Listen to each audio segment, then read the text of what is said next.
Jorge Meléndez, dentro de lo que se está viviendo en México, y yo no sé si Jorge, Marta, Salvador consideran que México tiene, dentro de todas sus carencias, problemas, altibajos, claroscuros en su proceso político, electoral, económico, pues pareciera tener cierta continuidad estable que está siendo afectada por estos factores externos.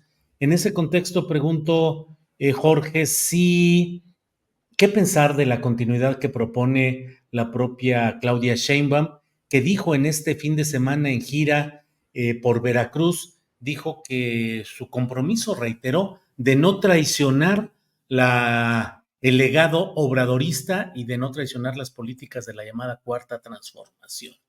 ¿Estaremos estructuralmente con problemas económicos que puedan estallar más adelante o por el contrario esa continuidad de un proyecto político nos podrá dar cierta fortaleza, Jorge?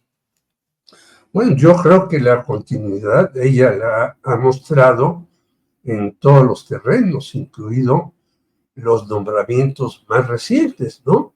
Que son de personajes que estuvieron con el señor López Obrador, esta señora Leticia Ramírez, que estaba en la SEP, que creo que no hizo nada y ahora regresa al puesto anterior, etc. Y yo creo que sí se puede seguir con la continuidad, pero desgraciadamente yo insisto, a pesar de que todo el mundo diga, no, pues los de la Secretaría de Hacienda y los de aquí dicen que estamos bien, todo eso. No, si viene una sacudida mundial, pues vamos a sufrir y yo creo que ahí quien tiene que ser más responsable son los grandes jugadores, ¿no? Brasil yo no creo, a pesar de que dice alguien que sufrirá mucho, no sufrirá tanto porque él está ligado a los BRICS. Los BRICS son Rusia, China, India, Sudáfrica y algunos más. Entonces, Argentina sí, porque Argentina está obviamente dependiendo de lo que haga Estados Unidos o deje de hacer y demás, pero yo creo que nosotros sí tenemos que hacer algunas jugadas que han dicho economistas diversos desde hace tiempo. Por ejemplo, nosotros tenemos solamente el 13% de apoyo a la agricultura, ganadería, la riqueza forestal, etcétera. Siendo que en otros países hay una mayor inversión ahí. Yo espero que este señor Verdeguer, que tiene muchas buenas referencias y que ha dicho que ahora no vamos a importar maíz, que vamos a invertir mucho en maíz y en otros terrenos, lo pueda hacer. Y tenemos que invertir en otras tantas cuestiones. La inflación mexicana, sabemos, se da por los factores alimenticios. Nosotros importamos mucho maíz de Estados Unidos y demás. Es decir, yo creo que ahí tendrá que venir un cambio.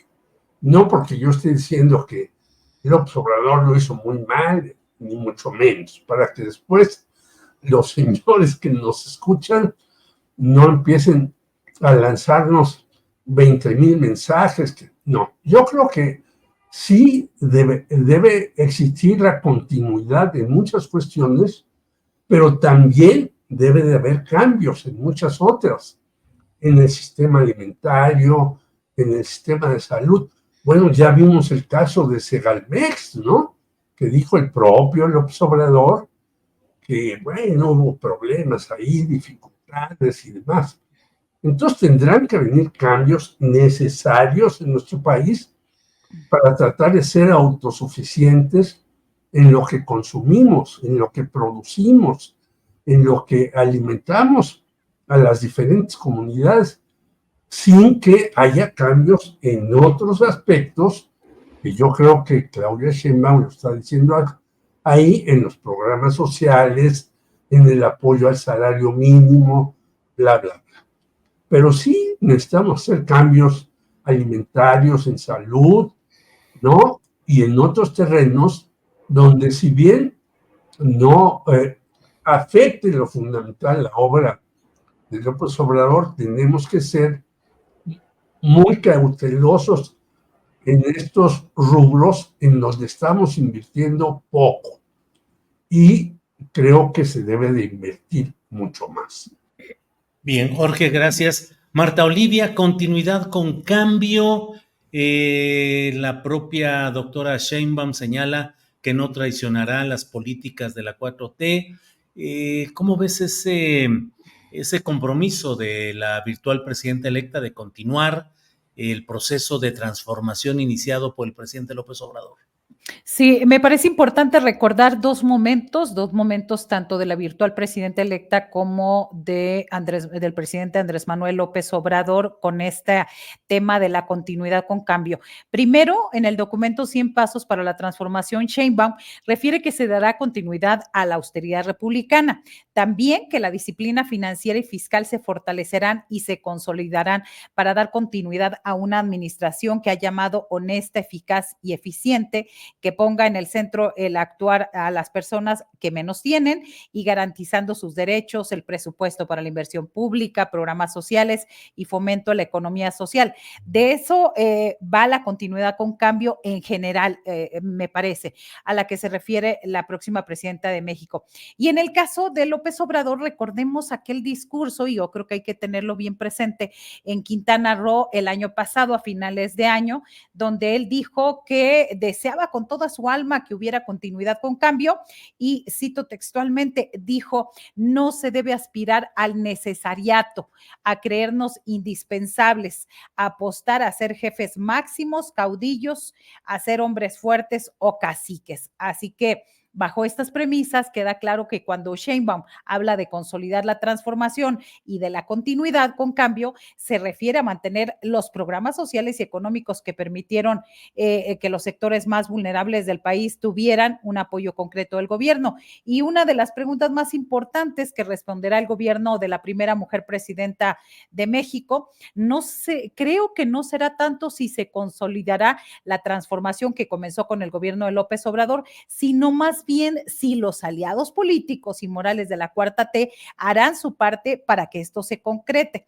Las dudosas alianzas con perfiles de la vieja forma de hacer política y que Morena ha defendido como alianzas estratégicas para impulsar las reformas legislativas que se necesitan en los próximos meses, me parece que van a empezar a cobrar factura al gobierno de Sheinbaum, aunque todavía no sabemos hasta en qué medida o si estas serán suficientes como para que generen un descontento y un desencanto generalizado entre los mexicanos. A mí me parece en ese sentido. Bien, gracias Marta Olivia. Salvador Frausto. Yo me pregunto, y he preguntado incluso en la columna astillero que puede leerse en este día acerca de, ayer en una videocharla dominical preguntaba hasta dónde podrán sostener sus mutuos compromisos, tanto el presidente López Obrador, ya instalado en su finca chiapaneca de retumbante nombre, y por otra parte la propia Claudia Sheinbaum, ya en el ejercicio del poder, que pues la verdad es que ya cuando se empieza con esa corriente dura del ejercicio pragmático del poder, a veces se topan con cosas que no necesariamente corresponden con los compromisos del pasado. ¿Qué tanto crees que se pueda mantener ese compromiso político de continuidad con el cambio, Salvador? Sí, yo creo que podemos ver en las giras que están haciendo juntos Andrés Manuel López Obrador y Claudia Sheinbaum ciertos signos y síntomas de por dónde va a navegar esa cercanía y qué tanto habrá distancia entre una posición y la otra. Yo creo que está dándose un baño de amlismo, Claudia, todos los fines de semana muy fuerte. Es decir, las imágenes que se presentan en estas giras y lo que he podido conversar con cronistas, con reporteros que han acudido, que están siguiendo las actividades de los fines de semana, es muy impresionante. La popularidad del presidente sigue siendo un arrastre tremendo. No solo las encuestas lo dicen, sino en estos eventos van los dos el presidente saliente y la presidenta futura, la futura presidenta, hay todavía un arrastre mucho mayor por parte del presidente López Obrador. Hay una incluso especie de devoción por este presidente, por este fenómeno del obradorismo, en el cual el presidente está heredándole su poder político. Este fin de semana fue muy enfático en esa parte, en decir que sería Claudia la mejor presidenta del mundo, que Claudia incluso cambió el verso de es un honor estar con López Obrador por una cosa similar, es un honor estar con Claudia hoy, dijo. Es decir, se le ve a él mismo empujando, tratando de heredar el poder que tiene él con las masas, con el pueblo, y ese tema coloca a Claudia en una posición muy complicada, porque en la medida en la que se separe del estilo amlista, puede perder puntos de popularidad, puede perder apoyos de la gente, del pueblo, de la ciudadanía. Es decir, ahí está un problema para Claudia. A mí me parece que por eso insiste la oposición en que ella debe marcar un sello propio, un estilo propio, es decir, ponerle la tentación de que debe moverse mucho más claramente lejos de las posiciones del presidente López Obrador. A mí me parece que por lo menos en el primer año de gobierno, Claudia Sheinbaum no se va a mover mucho del obradorismo, que va a poner mucho acento en una agenda que ya está trazada, es decir, la reforma judicial como un asunto central, no solamente para renovar a través del voto popular a un porcentaje de los ministros, magistrados y jueces, que será seguramente terminará en eso, no todos, sino una cúpula, una élite de estos protagonistas del Poder Judicial, pero también los ahorros, la austeridad, el mandato de austeridad que pueda hacerse dentro del Poder Judicial va a ser muy importante. Es un poder que gasta mucho dinero, que tienen camionetas cada uno de los ministros de más de 3 millones de pesos, que tienen otros vehículos a su servicio, un montón de asesores, un montón de prestaciones.